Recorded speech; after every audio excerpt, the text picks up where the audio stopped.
Hola a todos, ¿cómo están? Soy el profesor Felipe Román, esperando que se encuentren muy bien en sus respectivas casas, respetando la cuarentena y que no tengan mayores problemas de salud.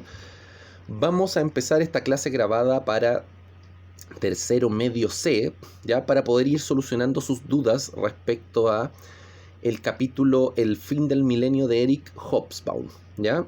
Dividimos el capítulo en dos. Esta es la resolución de las dudas de la primera mitad del capítulo, las primeras 15 páginas, ¿ya? Entonces ahí vamos a ir resolviendo sus dudas respecto a esto, ¿ya? Ya, la primera aclaración es la siguiente. En geografía, en el electivo de geografía, en el cual muchos de ustedes también están, estamos viendo el texto de Wallerstein, ¿ya? Análisis de sistema mundo. De alguna manera, tanto Wallerstein como Hobsbawm abordan para el análisis un periodo más o menos similar, que es como finales del siglo XX, ¿ya? Así que, bueno, es obvio que entre distintos autores pueden haber distintas interpretaciones del mismo proceso o del mismo fenómeno, ¿ya? Entonces, si sale alguna interpretación distinta de la lectura que muchos están haciendo en geografía o que vamos a seguir avanzando en geografía, no se asusten ni se espanten, pues son simplemente visiones distintas, ¿ya? Autores distintos tienen visiones distintas sobre periodos históricos determinados, ¿ya? Los mismos hechos, interpretaciones distintas a veces. Entonces, por eso, si hay alguna diferencia, no se asusten, simplemente diferencia de perspectiva entre autores, ¿ya? Ya, partimos entonces de inmediato, vamos a ir viendo sus preguntas, tengo sus preguntas acá. Hay algunas preguntas que se repiten, entonces esas las voy a contestar como primero a nivel general, y después voy a ir con algunas más específicas. Por lo mismo, si no sale alguna de sus preguntas, no se preocupen, porque, o sea, si no los nombro directamente en alguna de las preguntas, porque las vamos a resolver todas sí o sí, ¿ya? De todos los que mandaron las preguntas hasta el día de hoy, lunes 15 de junio, ¿ya? Ya. Entonces, partamos por lo siguiente. A principio del capítulo, El fin del milenio, sale la visión o la perspectiva de tres autores, ¿ya?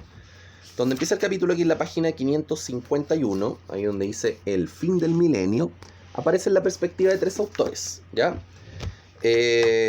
Voy a leer sobre todo la segunda por lo siguiente. La segunda perspectiva es de un escritor ruso llamado Alexander Solzhenitsyn, ¿ya? ¿Por qué es importante el testimonio de Solzhenitsyn? Porque él fue un escritor, ¿ya? Que de alguna manera denuncia los males del sistema comunista. Él estuvo preso en cierto periodo en los campos de concentración soviéticos, ¿ya? Y a partir de eso, él mediante escritos literarios hace una denuncia, ¿ya? Entonces, en este sentido, lo que escribe Solzhenitsyn en sus novelas, en sus ensayos, etc., es una crítica al comunismo soviético. Ya, ¿qué dice Solzhenitsyn? Dice, aunque el ideal terrenal del socialismo y el comunismo se haya derrumbado, los problemas que este ideal intentaba resolver permanecen. Se trata de la descarada utilización social del desmesurado poder del dinero que muchas veces dirige el curso de los acontecimientos. Si la lección global del siglo XX no produce una seria reflexión, el inmenso torbellino rojo puede repetirse de principio a fin, ¿ya? Entonces, a pesar de que Solzhenitsyn era un crítico del comunismo soviético, él decía que estos problemas, por ejemplo, cuando él dice los problemas que este ideal, el comunismo, intentaba resolver aún permanecen. ¿Qué problema intentaba resolver el comunismo? De alguna manera intentaba resolver el problema de la pobreza, el problema de la desigualdad, ¿ya? Entonces, como Solzhenitsyn era un crítico del comunismo soviético, y que esto, no sé, fue un mal sistema, según él, y un sistema, no sé, totalitario, un sistema dictatorial, el mismo Solzhenitsyn advierte que si no se solucionan estos problemas ligados a la pobreza, si no se solucionan estos problemas ligados a la desigualdad, lo más probable es que un sistema como el soviético se vuelva a repetir, ¿ya? Entonces Solzhenitsyn, siendo un crítico de la URSS, él dice que es necesario que estos problemas de alguna manera, los problemas de pobreza, desigualdad, se solucionen, porque si no se solucionan puede ocurrir de nuevo todo lo mismo o todo otro sistema que vuelva a instancias similares y que, según su perspectiva, sería algo negativo porque coarta la libertad de las personas y encarcela a las personas, como ocurrió en la URSS en los años 20 y 30 con estas prisiones o campos de concentración que eran los gulag soviéticos, ¿ya? Ya, voy ahora a la página 552 donde dice, el segundo párrafo, dice que esta pregunta también está en varias de las dudas que hicieron ustedes. Así, por primera vez en 2 siglos, el mundo de los años 90 carecía de cualquier sistema o estructura internacional. El hecho de que después de 1989 aparecieran decenas de nuevos estados territoriales sin ningún mecanismo para determinar sus fronteras y sin ni siquiera una tercera parte que pudiese considerarse imparcial para actuar como mediadora, habla por sí mismo. ¿Dónde estaba el consorcio de grandes potencias que anteriormente establecían las fronteras en disputa? ¿O al menos las ratificaban formalmente? ¿Dónde los vencedores de la Primera Guerra Mundial, que supervisaron la redistribución del mapa de Europa y del mundo, fijando una frontera aquí o pidiendo un plebiscito allá? ¿Dónde además los hombres que trabajaban en las conferencias internacionales tan familiares para los diplomáticos del pasado y tan distintas de las breves cumbres de relaciones públicas y fotos que las han reemplazado? Y ahí que con esto se resume toda esa idea. ¿Dónde estaban las potencias internacionales, nuevas o viejas, al fin del milenio? A ver, ¿a qué se refiere Hobsbawm con esto? A ver, es más o menos lo siguiente. Cuando se pregunta dónde estaban las potencias que antes, no sé, eran árbitros de estas nuevas divisiones territoriales, como por ejemplo, cuando termina la Primera Guerra Mundial, son los vencedores de la guerra, o sea, Inglaterra, Francia, Estados Unidos, los que de alguna manera reordenan o reorganizan el mapa de Europa con la creación, por ejemplo, no sé, de Yugoslavia, Checoslovaquia, etc. Cuando se acaba la Segunda Guerra Mundial, nuevamente, los vencedores de la guerra son los que reordenan la política y los bloques comunistas y capitalistas respectivamente, ¿ya? Por ejemplo, no sé, el hecho de que Alemania, cuando termina la Segunda Guerra Mundial, el hecho de que Alemania se divide en dos y queda una Alemania capitalista, que es la RFA, República Federal de Alemania, y queda una Alemania comunista, la RDA, República Democrática de Alemania. El hecho de que Alemania se divida en dos es parte de una decisión o de una influencia de las potencias vencedoras. Ahora, cuando se acaba la Guerra Fría, cuando la URSS pierde su poder definitivo, cuando cae el muro de Berlín, cuando la URSS se desintegra en 1991, ¿qué es lo que queda ahora? A ver, queda un sistema neoliberal que se va a expandir a una gran cantidad de países a nivel mundial, ¿ya? Entonces, cuando Hobsbawm dice que no queda una estructura clara, se refiere principalmente a que ahora, claro, el gran triunfador de todo el proceso de Guerra Fría es Estados Unidos, ¿ya? Pero, ¿qué pasa? Porque, por ejemplo, a ver, Estados Unidos gastó millones de dólares en tratar de evitar, no sé, que Vietnam se volviera comunista, por ejemplo, ¿ya? O invirtió muchos millones de dólares en tratar de controlar a países de África y de Asia para que no se volvieran comunistas. Entonces, como el año 91 cae la URSS y la Guerra Fría se acaba, ¿ya? Ahora, ni Estados Unidos, que es la gran potencia, ni la Unión Europea, que se había formado en 1990, 1991, ninguna de estas potencias actuales le interesa mayormente qué es lo que pase con los otros países. De alguna manera, tras la Primera Guerra Mundial y tras la Segunda Guerra Mundial, habían objetivos claros de qué era lo que se tenía que evitar, ¿ya? Por ejemplo, no sé, cuando se acaba la Primera Guerra Mundial, el miedo que hay en Estados Unidos, en Inglaterra, en Francia, el miedo es al comunismo, por ejemplo, ¿ya? Mientras que al fin de la Segunda Guerra Mundial, el miedo patente ahí o lo que se derrota es el fascismo, ¿ya? Pero cuando empieza la Guerra Fría, nuevamente la lucha entre comunismo y capitalismo es lo que de alguna manera determina las decisiones de lo que ocurre desde 1945 hasta 1990. Entonces, cuando se acaba la Guerra Fría, Estados Unidos ya no queda con un, comillas, enemigo como directo, por decirlo de alguna manera. Entonces, según Hobsbawm, acá el conflicto, claro, que se desarrolló en gran parte del siglo XX, o lo que Hobsbawm llama el siglo XX corto, el conflicto antes era político, comunismo versus capitalismo, ¿ya? Ese era el conflicto, podríamos llamarlo político-económico. Claro, como ahora en este caso el conflicto político va quedando un poco de lado porque la Guerra Fría se acabó, empiezan a aparecer otro tipo de conflictos, ¿ya? Que es lo que Hobsbawm va a decir acá, que empiezan a aparecer conflictos muchas veces de carácter cultural, ya más ligado, por ejemplo, aquí Hobsbawm hace alusión, no sé, en algún punto a las religiones, ¿ya?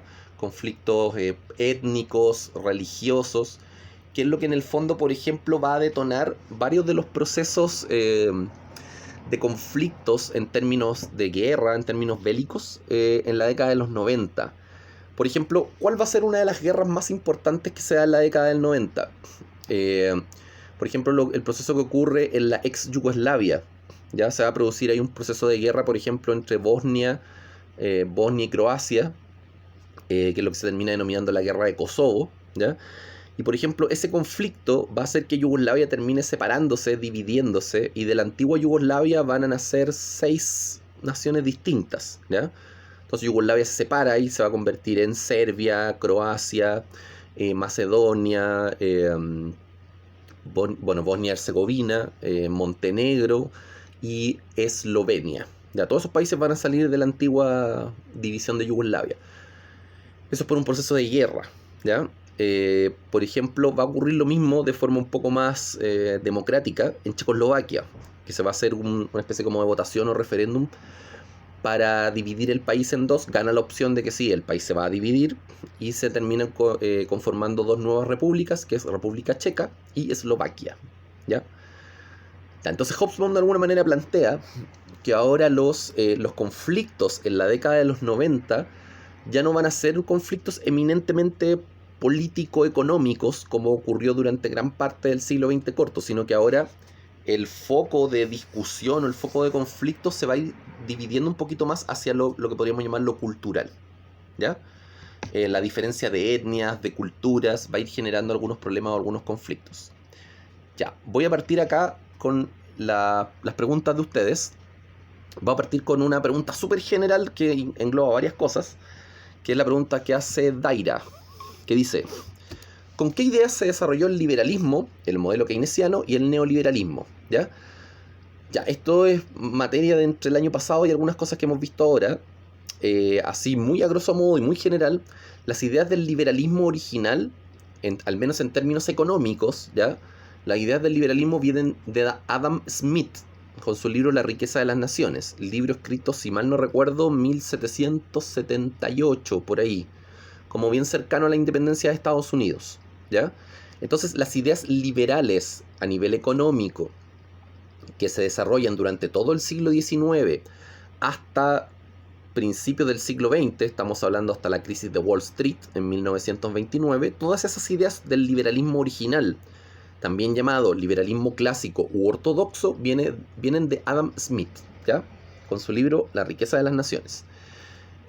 Bueno, las ideas del modelo keynesiano vienen de Keynes, John Maynard Keynes, 1932, ¿ya? Y las ideas neoliberales vienen principalmente de Milton Friedman y Friedrich von Hayek, ¿ya? Las ideas de Friedman y von Hayek son del año 1976.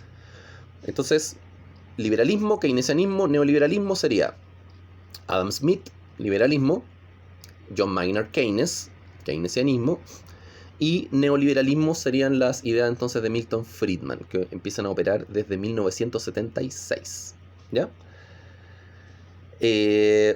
Ahora, a nivel muy general, ¿con qué ideas se desarrolló? Bueno, el liberalismo planteaba una idea de libre mercado, completo, total y absoluto. El problema de eso es que era muy desregulado. Cada fabricante o cada, no sé, empresario producía lo que quería, y eso a la larga termina produciendo mucha especulación, que es lo que ocurrió en 1929. Entonces, al ser tan libre el modelo, termina fracasando porque muchas veces, o sea, no muchas veces, casi en la totalidad de las veces se asociaba de que si yo produzco 100, iba a vender los 100, y eso no pasaba así. Entonces, a nivel general, fue tan libre el modelo liberal que a la larga eso terminó colapsando en el año 1929. Las ideas keynesianas, recuerden que lo que hacía principalmente el keynesianismo era, en vez de enfocarse en la oferta, como ocurría con el modelo liberal, el keynesianismo se enfocaba en la demanda, o sea, de que la gente pudiera comprar, de que la gente tuviera dinero y recursos para poder comprar. Entonces, ¿qué hace el modelo keynesiano? El modelo keynesiano establece lo que se llama un estado de bienestar. A las personas les van a cubrir sus necesidades básicas, educación, salud, buena estabilidad laboral, etc., mediante distintos tipos de leyes. Y con eso la gente ahora, claro, si a la gente le pagan educación y salud, ahora va a tener más dinero para poder invertir en la economía, ¿ya? Entonces Keynes dice, lo que mueve la economía es la demanda. Si la gente tiene dinero para comprar y la gente compra, la economía se va a mover, ¿ya? Y el modelo neoliberal en el fondo vuelve a las ideas del liberalismo clásico, un mercado mucho más libre a nivel general, pero con algunas regulaciones extra, que era lo que le faltaba al modelo liberal original. Al modelo liberal original, también llamado liberalismo ortodoxo o liberalismo clásico, al modelo original le faltaban regulaciones, en términos, por ejemplo, de los precios, en términos, no sé, de tasas de interés. Entonces el neoliberalismo vuelve a las ideas liberales originales, pero con un par más de regulaciones, ¿ya? Entonces hoy día el sistema es de libre mercado. Y con eso respondo también a otra de las preguntas que ahí ustedes hicieron, que es qué significa el concepto de laissez-faire, ¿ya? Que está ahí en francés. Laissez-faire significa dejar hacer, dejar que el mercado funcione libremente. Eso significa laissez-faire en economía. Entonces la idea del laissez-faire es una idea principalmente asociada al sistema de libre mercado, ¿ya? O al capitalismo.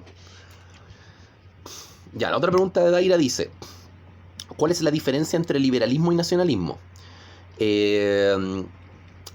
A ver, el liberalismo en el fondo es, bueno, como ya dijimos en las clases anteriores, es uno de los grandes metarrelatos del siglo XIX, que se ha ido transformando ya a través del tiempo. El liberalismo en general fue una visión o una perspectiva política que defendía a nivel muy general la libertad de las personas, ¿ya? La libertad en términos de individualidad, pero sobre todo en términos de derechos. Entonces el liberalismo lo que hace es, en general, que lo hemos visto el año pasado, bueno, los últimos años, lo que hace el liberalismo en general es luchar contra las monarquías, ¿ya? Y tratar de eliminar el sistema monárquico. El liberalismo busca derechos individuales, ¿ya? Y se producen entonces muchas revoluciones liberales, 1820, 1830, 1848, 1871, ¿ya? A nivel europeo en general. Ahora, de alguna manera, el nacionalismo va a tener varios puntos en común con el liberalismo, ¿ya? Aunque aquí hay una diferencia. El nacionalismo busca de alguna manera fomentar una idea de país o una idea identitaria en torno al concepto de nación. Entonces nosotros somos, por ejemplo, nosotros somos alemanes. Y como todos somos alemanes, tenemos que luchar por una gran Alemania, ¿ya? O nosotros somos ingleses, nosotros somos, no sé, franceses. Entonces se intenta fomentar una idea nacionalista, sobre todo a finales del siglo XIX. Entonces, en ese sentido, ¿ya? ¿Por qué es importante el nacionalismo?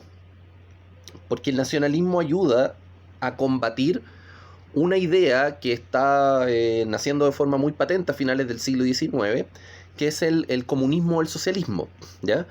El comunismo planteaba, entre otras cosas, la revolución del proletariado y planteaba una idea de apoyo internacional entre los sectores pobres de cada país.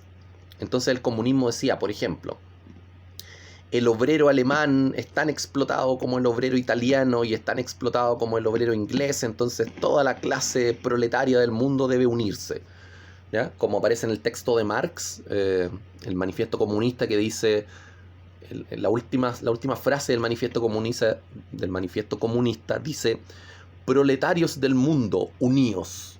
Como que todos los sectores pobres de todos los lugares del mundo tienen que unirse contra el capitalismo. Entonces, una forma de combatir esto, una forma de combatir la cercanía de los sectores obreros de distintos países, era fomentando un interés nacionalista, ¿ya? Entonces, de alguna manera, eso también se ve o también se lleva a cabo con la Primera Guerra Mundial. La Primera Guerra Mundial también es una guerra que tiene un carácter nacionalista, porque nos dicen, ya, ustedes son franceses, por lo tanto tienen que defender a Francia y luchar contra los alemanes, que son los enemigos. Entonces, en ese sentido, también la Primera Guerra Mundial es una guerra que tiene un carácter bastante nacionalista, ¿ya? Como yo soy francés y tengo que estar orgulloso de ser francés, tengo que luchar contra los enemigos alemanes, ¿ya? Y viceversa. Yo soy alemán, por lo tanto tengo que estar orgulloso de Alemania y voy a luchar contra los enemigos que son Francia, ¿ya? Ahora, ¿por qué Hobsbawm menciona el liberalismo y el nacionalismo? Si en este caso, porque aquí estamos hablando finales del siglo XIX, ¿por qué Hobsbawm lo menciona si estamos hablando del fin del milenio? Ese es el punto. Porque acá Hobsbawm toma estas dos ideas, el liberalismo y el nacionalismo, diciendo que, comillas, fueron dos visiones muy muy importantes y que por lo tanto se convirtieron casi como en, comillas, religiones, ¿ya? Cuando Hobsbawm empieza a abordar la parte de lo cultural, ¿ya? Y habla de las religiones, no solamente habla de las religiones como tal, sino que también estas grandes visiones o metarrelatos que de alguna manera le dieron sentido a la vida de muchas personas en el transcurso del siglo XX, ¿ya? Entonces, de alguna manera, claro, la idea liberal original se va transformando con el tiempo. Ya el liberalismo se convierte primero, bueno, tenemos el liberalismo clásico, después tenemos el modelo keynesiano, que también es un tipo de liberalismo, y después tenemos el modelo neoliberal, que también es un tipo de liberalismo, ¿ya? Entonces, y el nacionalismo, claro, también ha ido perdiendo peso en el fondo, porque la misma globalización actual le ha hecho perder peso.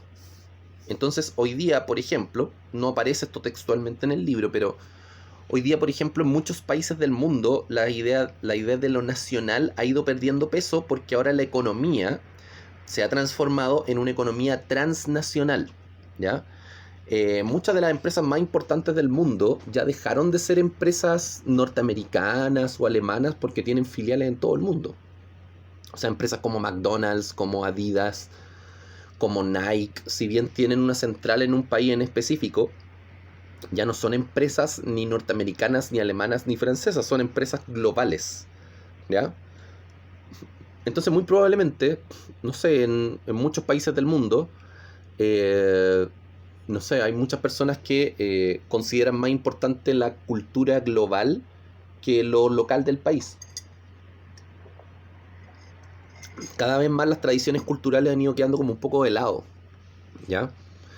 Entonces, en general, no sé, sobre todo para la gente más joven, ya la gente que tiene, no sé, que es niño, que es adolescente, una persona de 14, 15 años, muy probablemente son más importantes los elementos de la cultura global, como internet, como Instagram, como las redes sociales o los tipos de juegos, aplicaciones, que es parte de la cultura global como tal.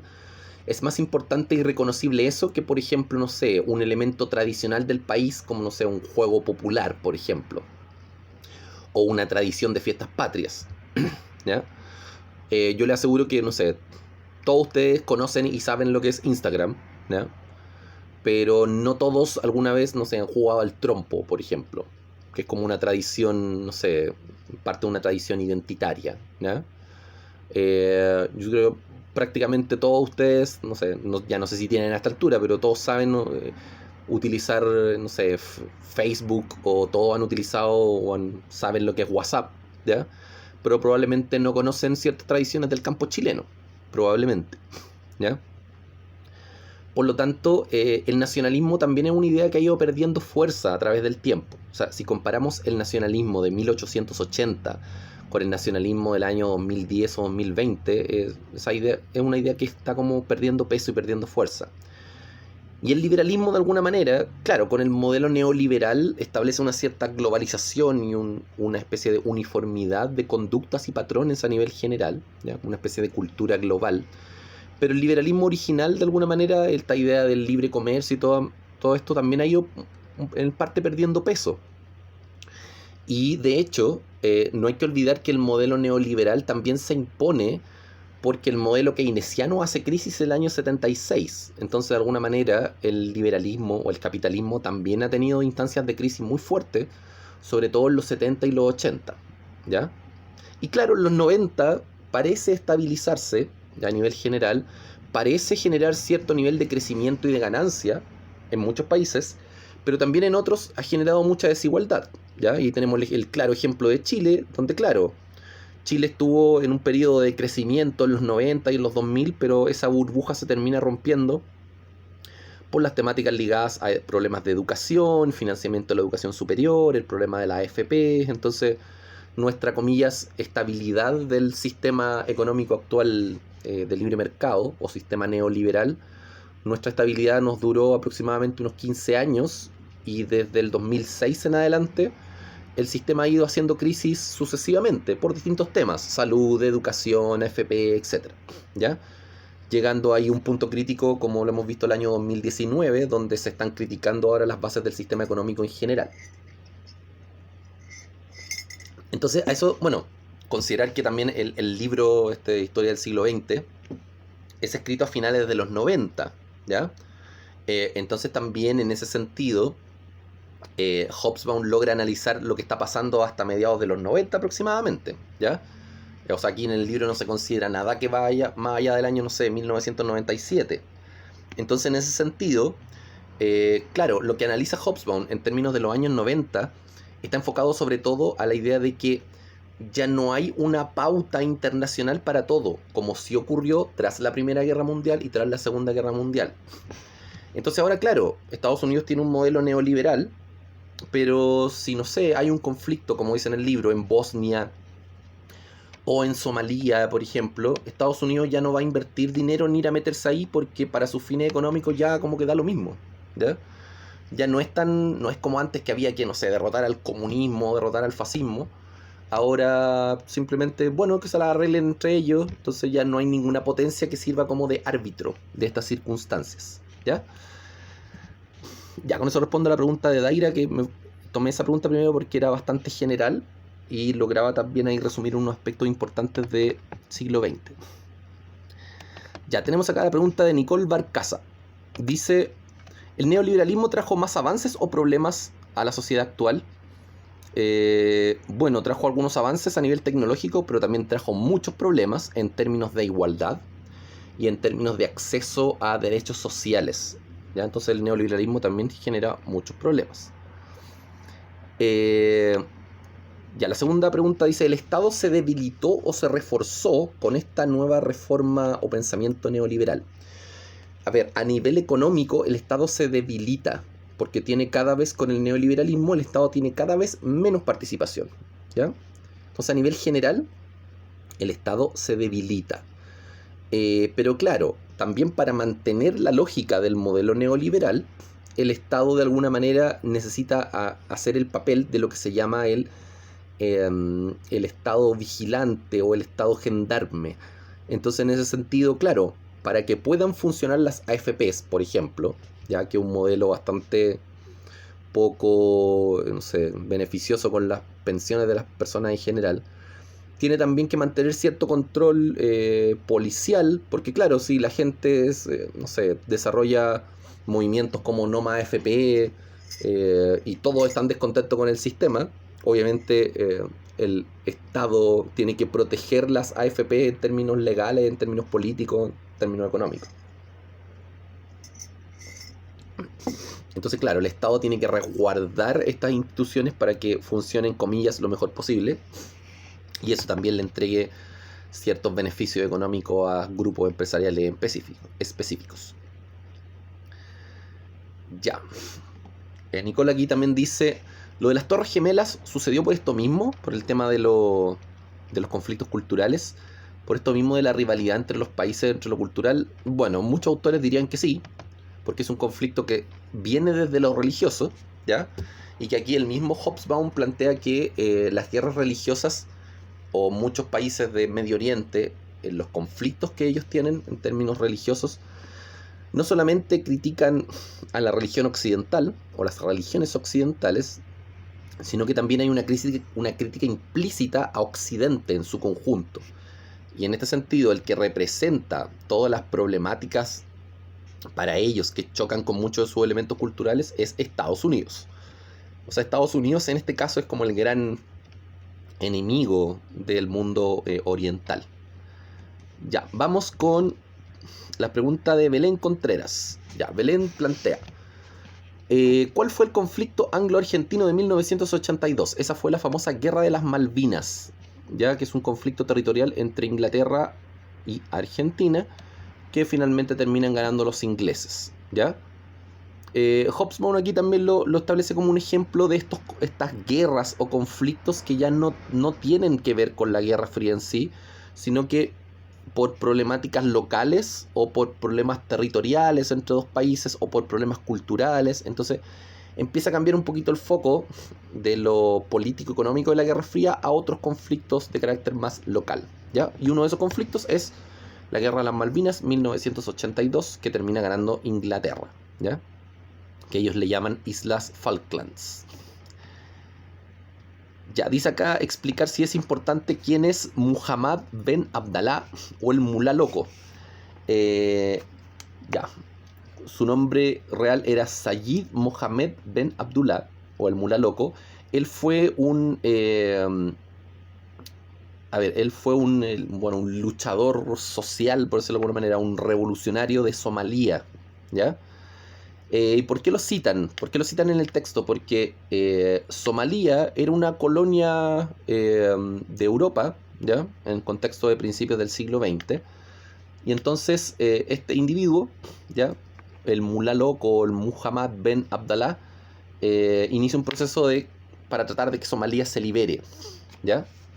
Entonces acá lo ponen como ejemplo de cómo de alguna manera las potencias europeas tenían controlado África, o gran parte de África, en la primera mitad del siglo XX.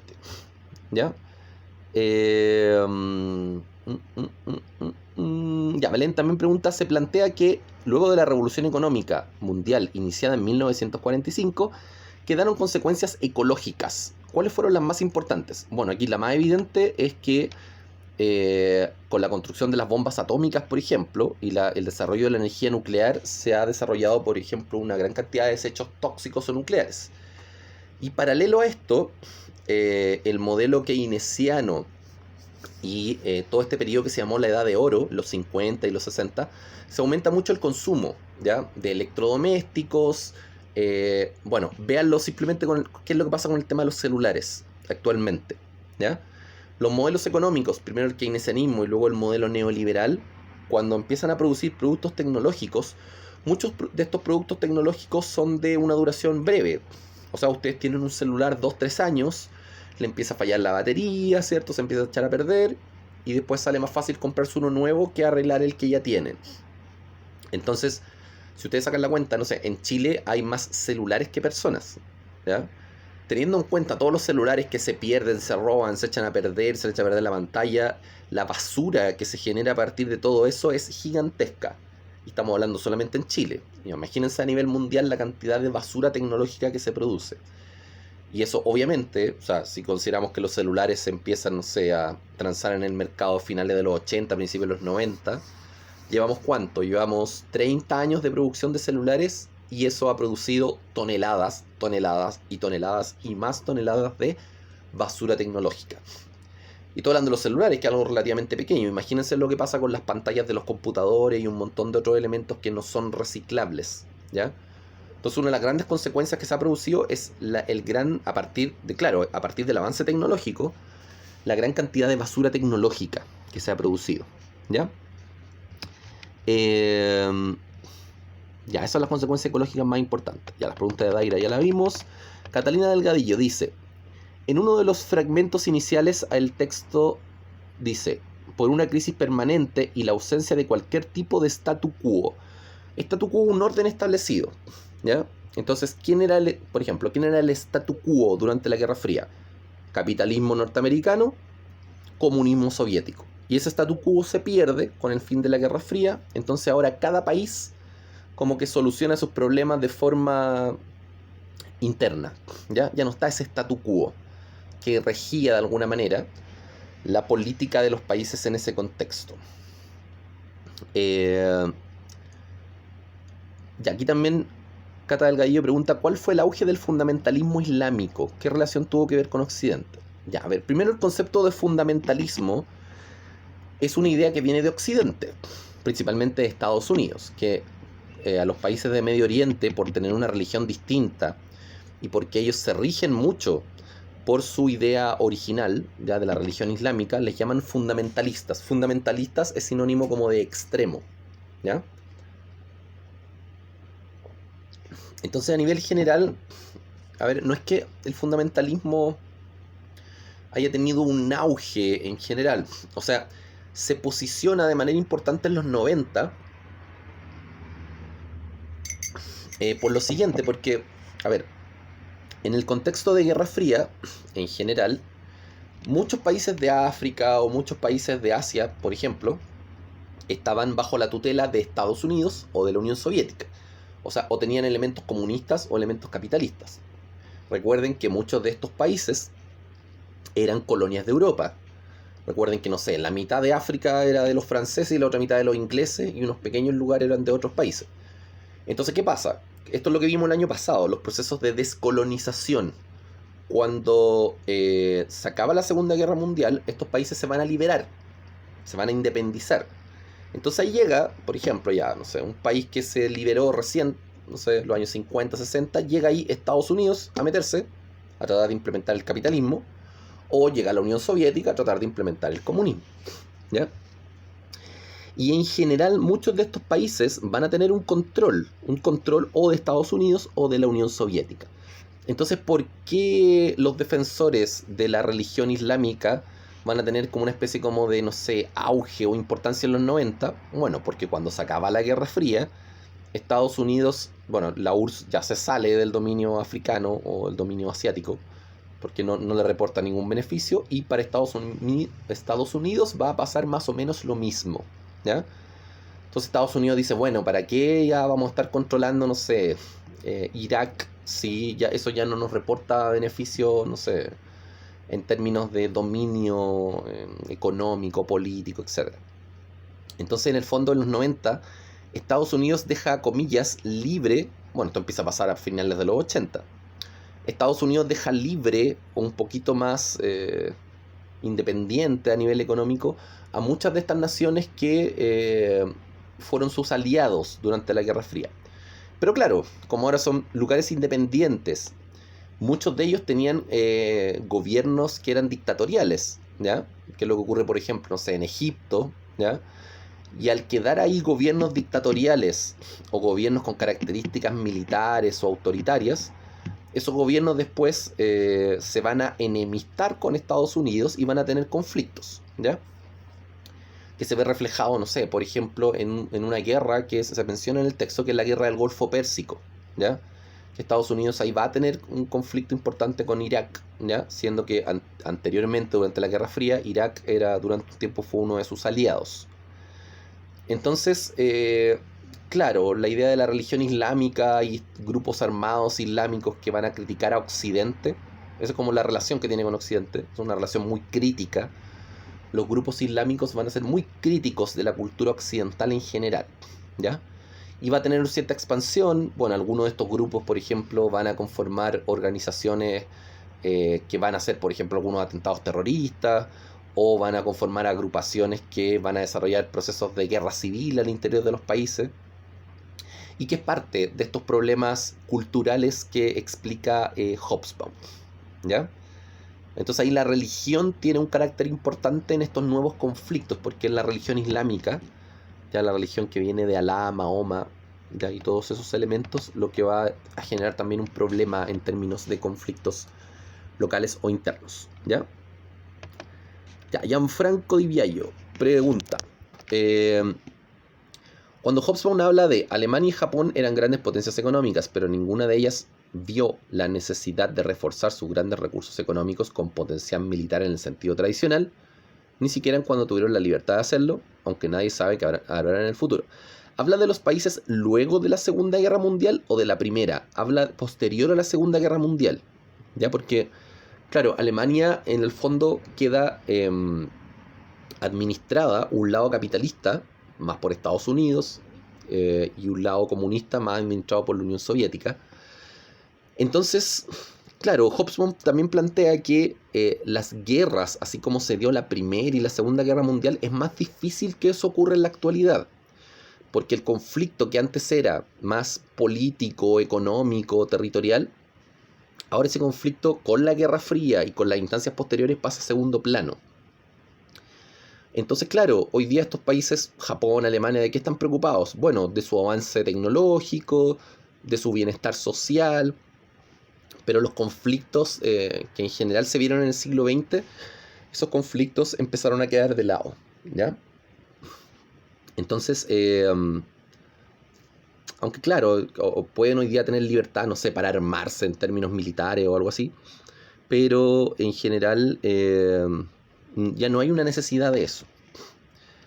Y ahí la segunda pregunta de Gianfranco dice, ¿cuáles son los problemas que dejó el siglo XX corto y que nadie tenía solución ni pretendían solucionar? Bueno, lo mismo que mencionan al principio del capítulo, son los problemas ligados a la pobreza, desigualdad, etc. ¿Ya? Problemas que nadie ha solucionado y para los cuales hasta el día de hoy no hay solución. Y eso también ha provocado, entre otras cosas, lo que dice Hobsbawm, ha provocado que se desarrolle también un conflicto entre lugares ricos y lugares pobres del mundo, ¿ya? Lugares ricos representados por el hemisferio norte y sectores pobres representados por el hemisferio sur. Ya. Lisette dice, en el libro dice que las guerras anteriores al siglo XX corto eran religiosas pero militarizadas.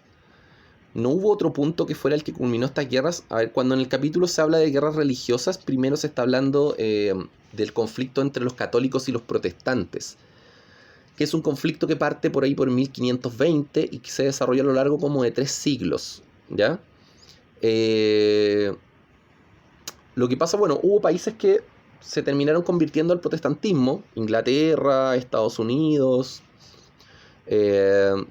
algunos países de Europa del Norte, pero aquí lo importante, esta pregunta no es tan importante porque Hobsbawm dice que en un punto que la discusión entre capitalismo y comunismo, ¿ya?, de la Guerra Fría quizás va a dejar de tener importancia con el tiempo de aquí a, no sé, a 100 o 200 años, y dice que va a ser lo mismo que la discusión que había entre protestantismo y capitalismo, perdón, entre protestantismo y cristianismo, de cuál era como la religión original o más importante, ¿ya?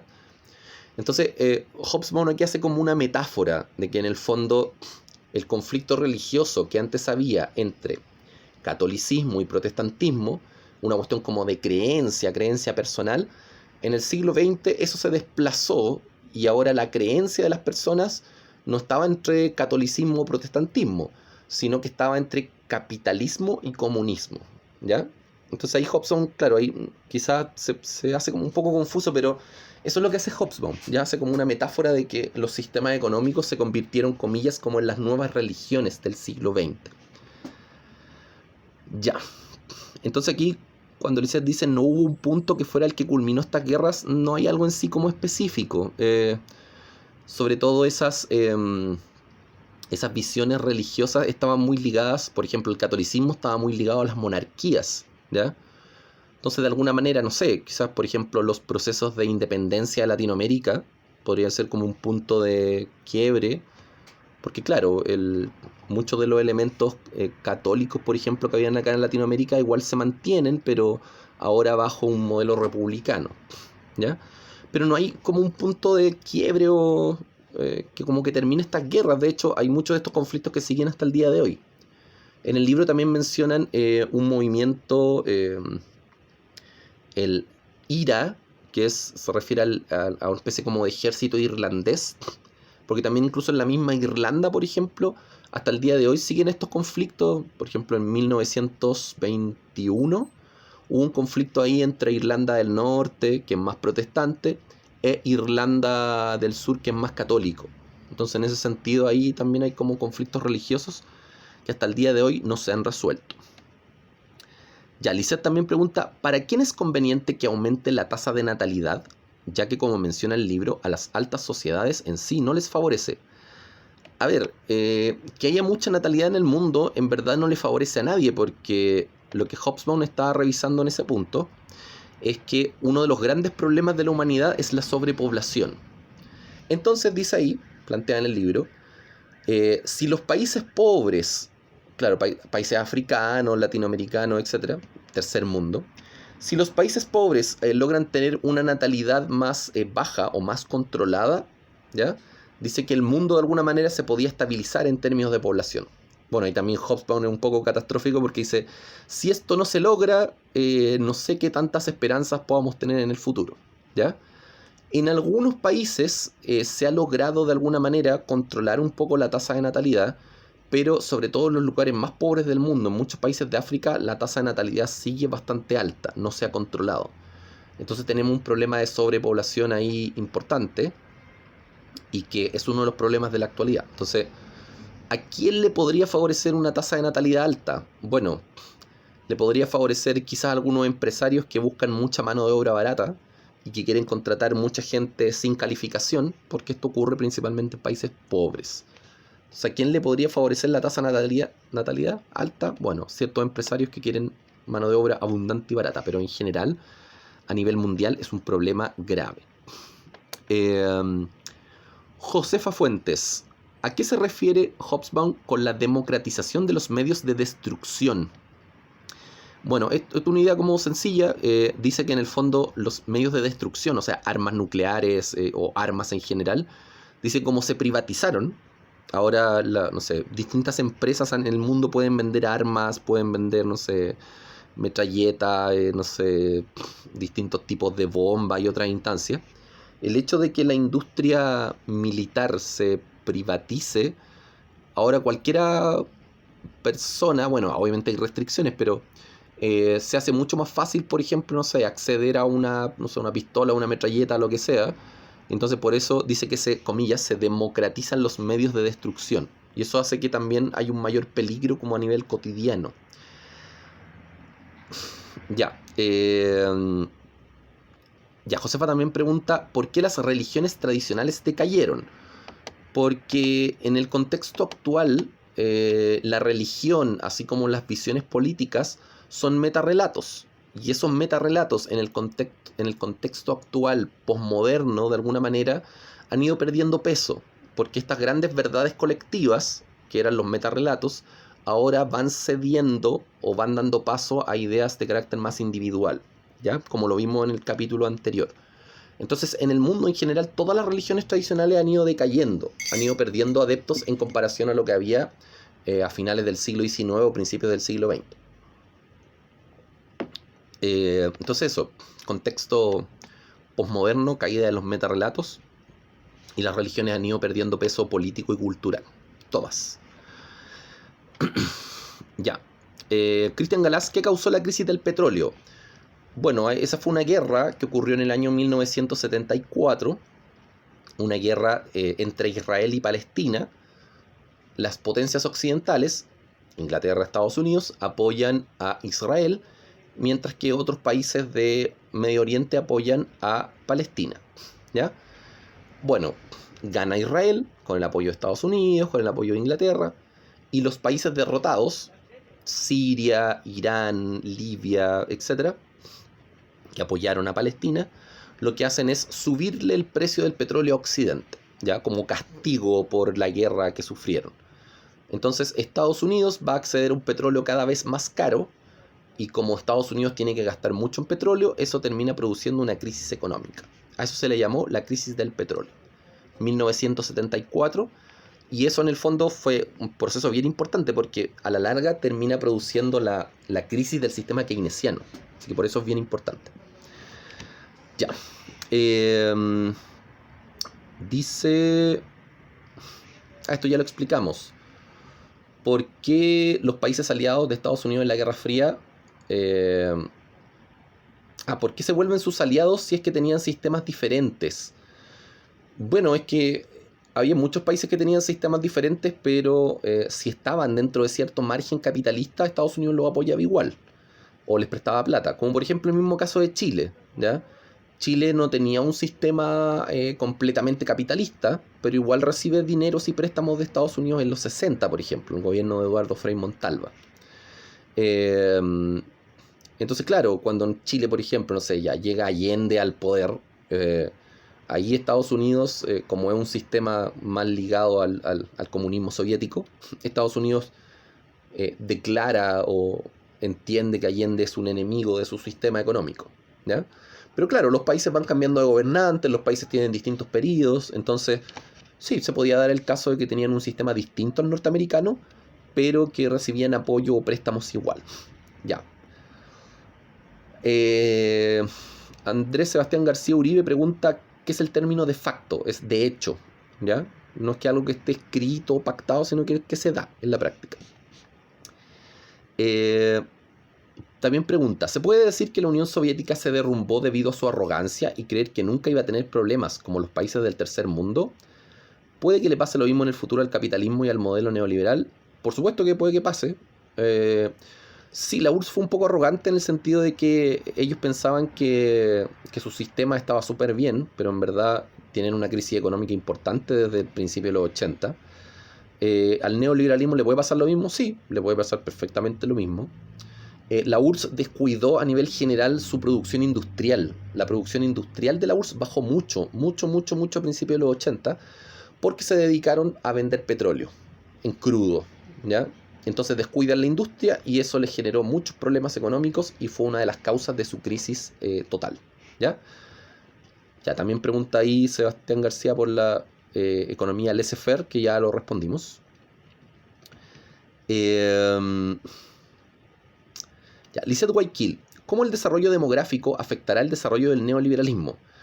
Si tenemos un desarrollo demográfico o un aumento de población muy fuerte, eso puede afectar al sistema neoliberal. Porque claro, si tenemos mucha gente que no tiene un buen acceso a salud, no tiene un buen acceso a educación o que tiene problemas con las pensiones, eso va a generar descontento y pobreza, como lo que está ocurriendo en muchas partes del mundo. Entonces, mientras más población haya a nivel mundial, es más peligroso para el modelo neoliberal porque es más gente descontenta y más gente que eventualmente podría, no sé, participar en protestas y en otras instancias, ¿no? Entonces, si la población sigue aumentando, eso también es peligroso para el modelo neoliberal.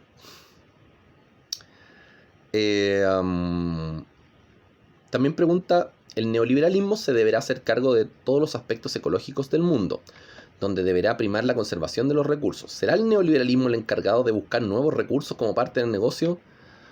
No sé, el neoliberalismo no se preocupa mucho de buscar nuevos recursos, no se preocupa mucho de... Por ejemplo, uno podría decir, ya, no sé, la industria de la luz solar, por ejemplo, es un nuevo recurso, es mucho más limpio, sustentable, pero el petróleo todavía sigue dando ganancias millonarias. Por lo tanto, el petróleo no se va a dejar de lado, porque sigue siendo muy rentable económicamente, y ahí el modelo neoliberal no se preocupa mucho de lo ecológico ni de la sustentabilidad. Se preocupa más de generar ganancias que otra cosa. ¿Ya? Entonces, en ese sentido, hay un problema ahí. El modelo neoliberal no se preocupa mucho de la sustentabilidad. Ya, pasamos a Benjamín Inostroza, que dice... ¿por qué tuvo mayor impacto la religión en el tercer mundo?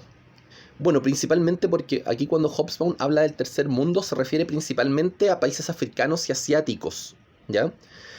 Y porque muchos de los conflictos de estos países van a ser conflictos de carácter religioso. En algunos países va a haber conflicto, no sé, entre, por ejemplo, catolicismo versus protestantismo, o catolicismo versus, no sé, budismo o confucianismo. Son conflictos internos que se dan por instancias como de visión, no sé, político-religiosa. Quizá un buen ejemplo de esto podría ser, no sé, India, que originalmente se consideraba también como un país tercermundista.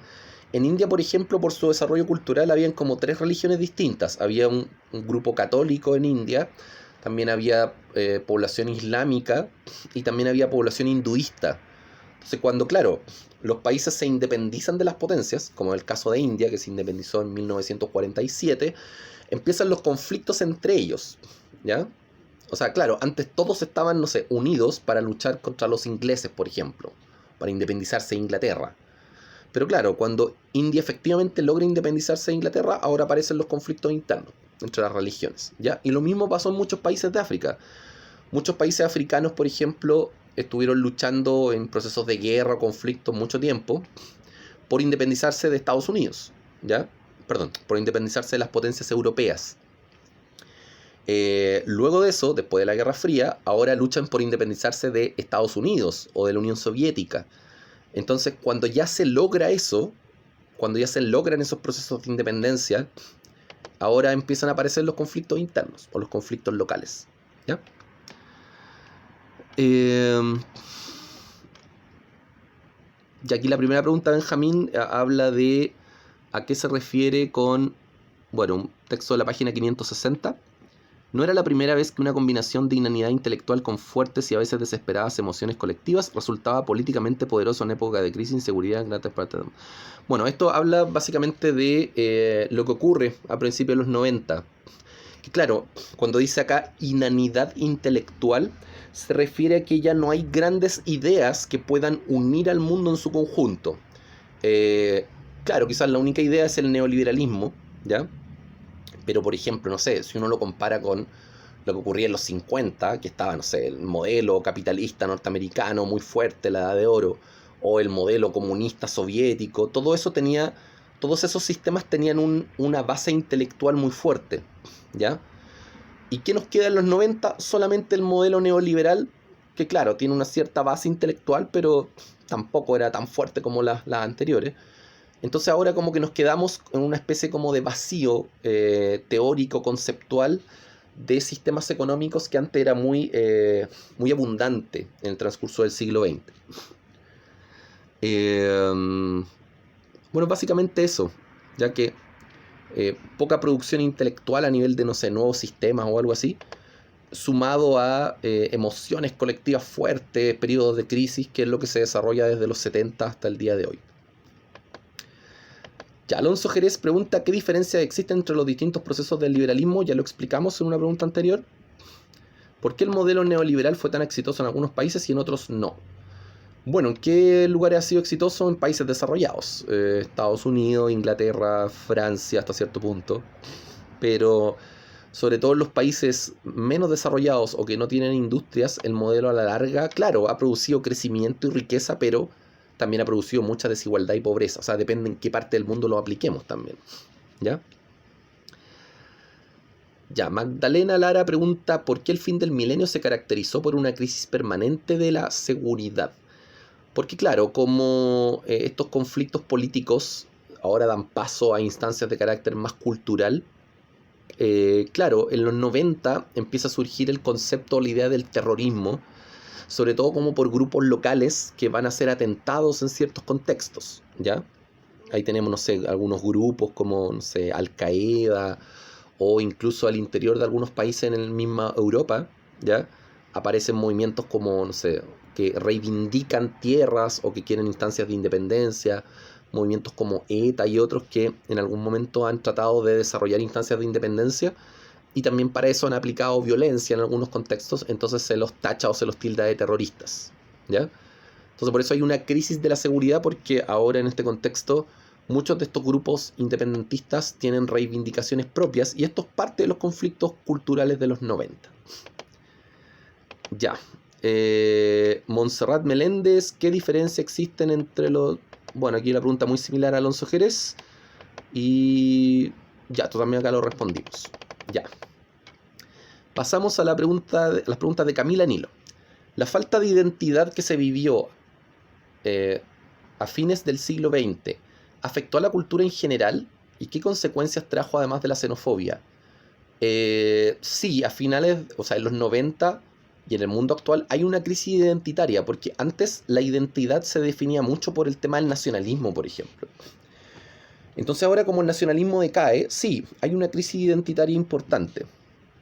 ¿Qué consecuencia trajo además de la xenofobia? Que ahí Hobsbawm menciona que hay un problema ahí con las migraciones desde los 90 hasta el día de hoy. Y que se ha visto en los últimos años, sobre todo, por ejemplo, gente de África que quiere emigrar a Europa y se le restringe la entrada en muchas instancias. ¿Qué consecuencia trajo aparte de la falta de identidad? Bueno, que quizás hoy día cada vez la cultura, o sea, a nivel identitario cada vez es más global que local. Esa podría ser como un elemento como importante en términos de consecuencia. Pero la identidad siempre es algo dinámico. Siempre se va transformando. O sea, obviamente la identidad que nosotros teníamos como chilenos en 1850 no es la misma identidad que hay en 1900, en 1950 o en el 2020. La identidad como elemento de transformación siempre es algo dinámico. Entonces, la principal consecuencia yo diría que eso, que hoy día la cultura es mucho más global que local, ¿ya? Bueno, también una consecuencia podría ser que elementos tradicionales se van perdiendo un poco o van siendo dejados de lado ante el avance de la cultura internacional.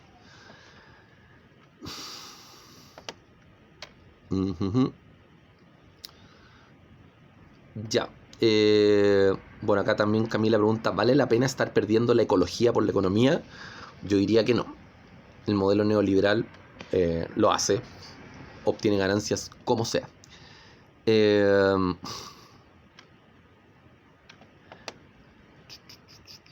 Isidoro Olivares, ¿por qué el autor dice que el desarrollo sostenible es un término impreciso? Porque no está muy claro el concepto de sustentabilidad y esta ambigüedad muchos países la utilizan para desarrollar cualquier instancia económica que genere ganancias. Entonces el concepto de sustentabilidad no está tan claro y esas ambigüedades hacen que muchos países se aprovechen para sacar dividendos políticos de eso. ¿Cómo empezó a funcionar, pregunta Cristóbal Pierola, cómo empezó a funcionar el modelo Partido Comunista luego del fin de la Guerra Fría? En general, el comunismo como gran metarrelato desaparece, ¿ya? Pero en algunos países quedan movimientos comunistas o partidos comunistas que en general van a transformar su visión a una instancia, podríamos llamarlo más socialdemócrata, ¿ya? Como que se dejan de lado muchos elementos comunistas originales y empiezan a ser parte de visiones más socialdemócratas, podríamos llamarlo así, ¿ya? Bueno, Estados Unidos, ¿cómo reacciona ante los países que lo manejan? Bueno, es que ya el comunismo deja de ser importante a nivel de metarrelato, entonces, no sé, para que se tengan un ejemplo, la votación que muchos partidos comunistas van a obtener en los países siempre, o sea, va a ser aquí menor al 5%, entonces ya no tiene como ningún impacto real. Entonces Estados Unidos eso como ya no le importa, o sea, si en Chile el Partido Comunista en los 90 tenía una votación de, no sé, menos del 3%, o sea, daba lo mismo en términos de impacto político. Ya. Pierola también pregunta, ¿existen tratados bilaterales entre países neoliberales y comunistas o socialistas que no sea China?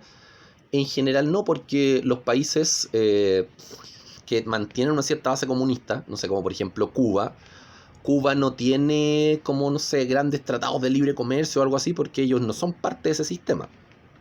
Entonces, claro, China tiene tratados de libre comercio, pero ¿qué otro país aparte de Cuba queda con una base comunista? En el mundo actual, prácticamente ninguno, ¿no? O muy pocos. Y los países que tienen, si tienen elementos comunistas, por ejemplo, no van a tener tratados de libre comercio ni nada así, ¿ya? Ahora, claro, pueden tener tratados bilaterales por otros temas. Pueden tener tratados, no sé, por términos territoriales o por otras instancias, pero no sé, Corea del Norte quizá ya tiene un tratado con Corea del Sur o con algún otro país, pero en general, aparte de Corea del Norte y Cuba, no son muchos países comunistas que quedan, en general. Y los que queden no tienen esos elementos, en general, de tratados bilaterales o algo así, ¿ya? Diego Rodríguez pregunta, ¿qué problemas tiene la sociedad al terminar el milenio y que continúa hasta el día de hoy? Bueno, pobreza, desigualdad, conflictos religiosos, diferencia entre países ricos y países pobres, son instancias que no se han solucionado. Ya. ¿Es posible que se produzca una tercera guerra mundial con los antecedentes? Bueno, siempre es probable una tercera guerra mundial, algo que puede pasar, ¿ya? Hay preguntas como de proyección histórica, pero... Ya. Antonia Silva pregunta, ¿qué es el terrorismo no estatal? Bueno, cualquier tipo de terrorismo que no esté ni financiado, ni supervisado, ni organizado, ni nada por el Estado. O sea, un grupo que se organiza para ejercer algún tipo de acto terrorista sería un terrorismo no estatal. O sea, que no dependa del Estado, ¿ya? Aunque aquí también, claro, la categoría de terrorista también obviamente está de acuerdo a quiénes son los que critican y quiénes son los enemigos del sistema, ¿ya? Ya, y la pregunta, ¿qué es el fundamentalismo islámico? También lo explicamos. Son grupos religiosos islámicos que siguen la religión de Alá y Mahoma y que tienen posturas bastante radicales o bastante fuertes en relación a eso, ¿ya? Ya, entonces el fundamentalismo islámico se refiere como a grupos más como extremos en ese sentido. Ya, ahí terminamos con las preguntas, quedamos hasta acá. Diferenciar, sí, para los que están en geografía, que, por ejemplo, el texto de Wallerstein dice que el control geopolítico del neoliberalismo muy fuerte implementa esa idea hacia todo, ¿ya? Mientras que el texto de Hobsbawm dice que desde los 90 en adelante, en general no hay un orden del todo claro, ¿ya? Y que se han mostrado mucho en este caso como los problemas de carácter más local. Entonces, si tuviéramos que hacer una diferencia entre el autor de geografía que estamos viendo en geografía y Hobsbawm, Hobsbawm dice que el neoliberalismo actual no está tan claro, ni tan fuerte, ni es tan hegemónico, y dice que se han privilegiado más los conflictos a nivel cultural, ¿ya? Mientras que el autor que estamos revisando en geografía dice que no, que el concepto de geopolítica es muy fuerte. Ya, pero en eso hace énfasis Hobsbawm. Hobsbawm hace énfasis en el tema cultural, en las diferencias internas, y en el fondo, terminando la Guerra Fría, ya el capitalismo, claro, pasa de un modelo keynesiano a uno neoliberal, pero dice que ese modelo no está del todo consolidado, o no es tan fuerte, o no hay un orden mundial global del todo claro, ¿ya? Entonces Hobsbawm hace énfasis mucho en eso, en conflictos culturales a nivel interno, lo que ocurre, no sé, en Yugoslavia, lo que ocurre en África, lo que ocurre en sectores de Asia, ¿ya? Que serían parte del tercer mundo, donde no hay una idea clara, porque claro, ahora a Estados Unidos no le conviene en términos económicos intervenir tanto, como si ocurría en la Guerra Fría, donde invertía millones de dólares en ir a meterse a Vietnam, por ejemplo, o otras zonas del mundo. ¿Ya? Quedamos hasta acá, que estén bien, un gran abrazo a todos, cuídense, nos vemos a la próxima. Un abrazo, chao, chao.